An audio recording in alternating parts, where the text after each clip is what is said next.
going to be a nice knock-up right there. But, you know, Dyra's still not running out of mana, so he's doing fine right there. But up at top, there we go. Westrice dropping down. Big Fat GG and Shouster working together, getting that kill. Dan did not able to get enough done. So they're back up to 2-2. Looks like I have no global gold here for EG, so EpikGamer has not picked up any dragons or turrets. Dragon is still up. I see no dead turrets here, so both teams at exact equal positioning. There was the first blood advantage, but there was the one buff stolen as well. So these teams are exactly tied right now. This is about as close as the game can get. Simple farming going on right now. None of the turrets have taken too much damage. Everybody's been able to hold their lane at this point. No top lane though. Corky to go back as well as Ashe. So it looks like Warwick picking up a little bit of soaking up that XP in top lane right now. Good ward placement all over the map right now. And it looks like EG has a pretty good handle on what is going on at this point in time. Another ward being placed right there by Warwick. Going to give Ashe up top a little bit more room to push and zone out Corky in the lane. It's a very good offensive lane from both characters. They have good range, the volley, the phosphorus. And they're just going to be poking at each other the whole time. So being able to push him back, knowing that you're still all right, is a really big thing. Turret coming down, looking to get the dazzle here on double lift. He does make it away in time with his W. A great pull, possibly the power fist, and he was not able to pop him up. He is going to take some damage here as they choose to fight within, just out of tower range, that is.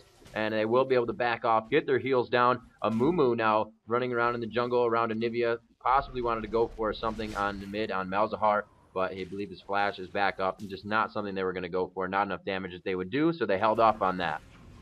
Yeah, they're in pretty much just great shape now. So let's see, we have Malzahar backing up. Oh, a Wish came out. Yes, double is getting quite low. Has lost his mana berry. Oh, and he's knocked up St. Vicious in the middle of the turret, but he will ult him back out. St. Vicious will stay alive. He was 0-2, and in fact still is. But interestingly enough, Dyrus and Westrice picking up the kills for EG. So one on support, one on carry. That's not where you want all of them, but you look at the other side and you've got support and mage carry picking up most of those kills there. So double lift getting lots of heals. Here comes the fight though. Saul's gonna flash and not get stunned by either of those. A little bit silly that both players basically stun at the same time. They basically cast both their spells at the same location, and if one hit, both would have hit. I think that should have been delayed a little bit more, as we already saw that Anivia had cast that Flash Frost out. But you know, there's a ward down there protecting bottom lane. Looks like CLG pretty much safe down there.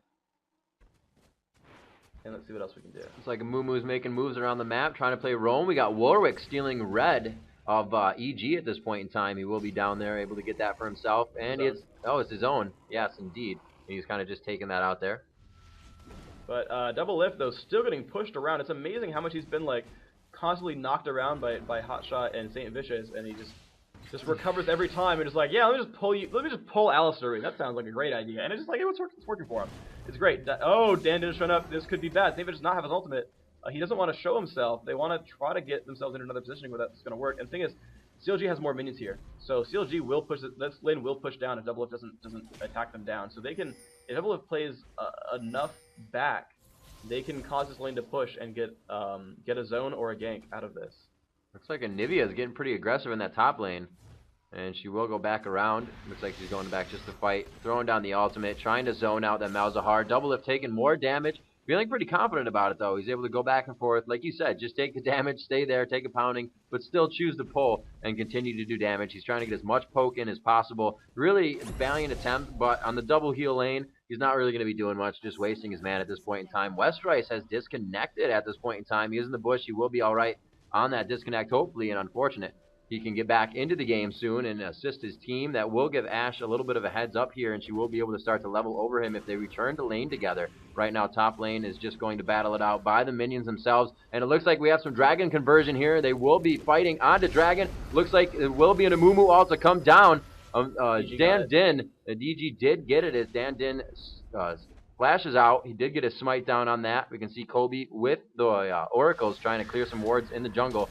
So he will help to stop the view of EG around the map. But right now, EG coming up with that first dragon at 15 minutes, 57 seconds as we've reached the 16-minute mark. 2-2 at this point in time.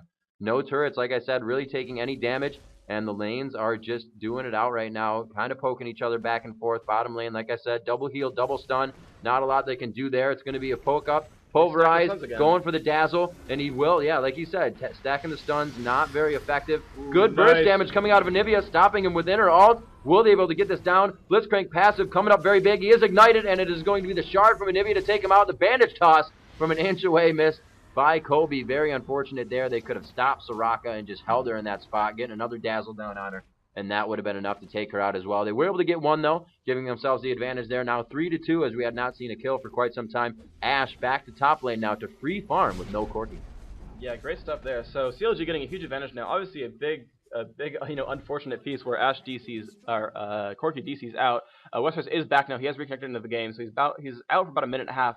But the funny thing is, like, even though he was gone, Epic went for Dragon and got it and got out free. Yep. Like the kill, the Dragon kill went to Epic. Granted, yes, Ash got a little bit of free farm out of that. Like that's obvious. With someone DCing, he's got a couple hundred less gold there. But then the fight at bottom did not involve Ash nor Corki. So basically, all the major events that happened outside of Ash farming were completely irrelevant to that DC, which I'm glad to see. Like it always sucks when someone disconnects and like, let's go Baron, and you're like, okay, well that was cheap, right? So even in games as tense as these, as rivaled as these teams again played last year for the WCG USA finals, you've got basically it's kind of a wash. Nothing too bad happens. You get a little bit of farm, but that's it, and that's good to see. That whether they intended to be nice about it or not, you didn't see too much happen. So always good to see things happen that way. We've got Saint Vision now jumping into the brush up there. He's gonna wait, and oh man, wow. I think this is like a force quit, though. I don't think that was a DC the same way. Probably trying to bring his game back to normal. They are going to try to He walked attack back down, right? Yes. He didn't, like, instant, pop. So, I mean, that sucks for him, of course. He's going to, run back to base, though. It's fine. You auto-run if you get your blue pill canceled. And so just going to get a free turret out of this. Yeah, Epic's not really doing much to try to defend that. Maybe they could have been a 5v5. I'm not really sure, but... I mean, CLG already moving down. They're going to get that turret right there for themselves. Oh, wow. Looks like Golemov's going to get taken over. CLG taking now complete control of the map. Westeray's back in the game. I don't know what's going on that's making him DC and reconnect, but it's cute. Dan, I think, knows that they're going for it. He's going to try to steal it. He warded too late. He warded a half second too late.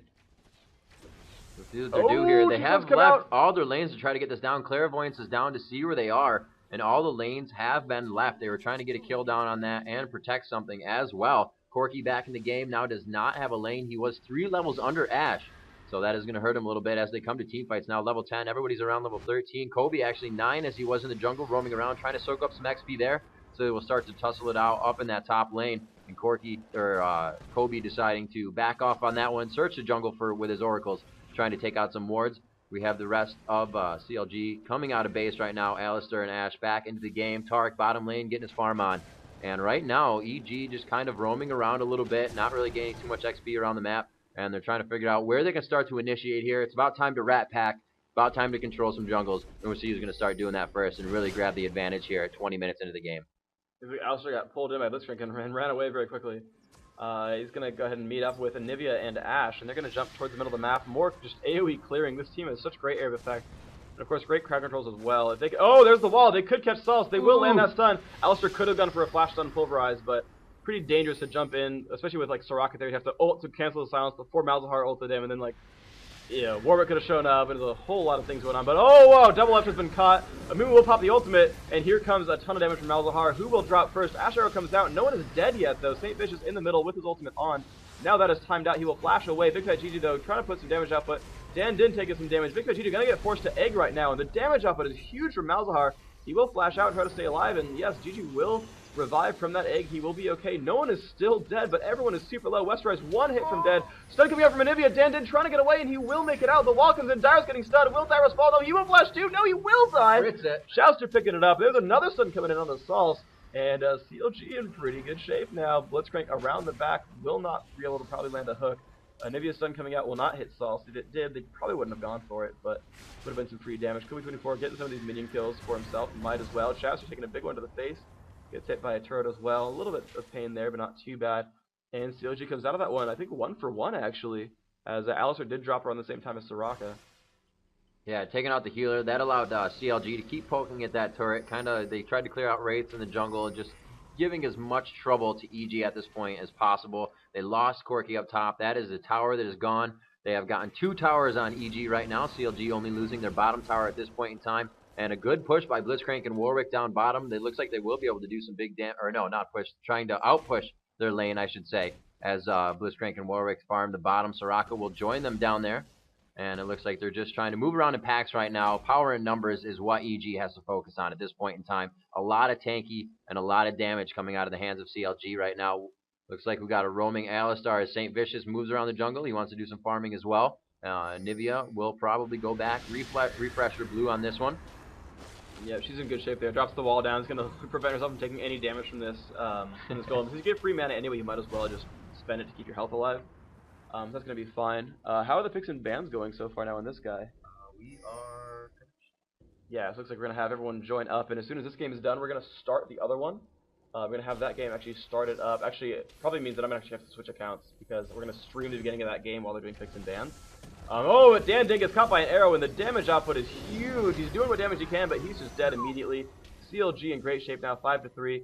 I was actually talking with Tree Eskimo last night, and we were talking about the various teams, in North America. West Russia cannot keep himself connected to this game. That's really unfortunate. But we were talking about the teams in this game, and he was saying that it's not the CLG are the best laners in the game, that they have the best strategies. It's that they all know exactly what to do in a team fight. That when you get into a fight, they all know when to hit, when to run, who to hit, what spells to cast.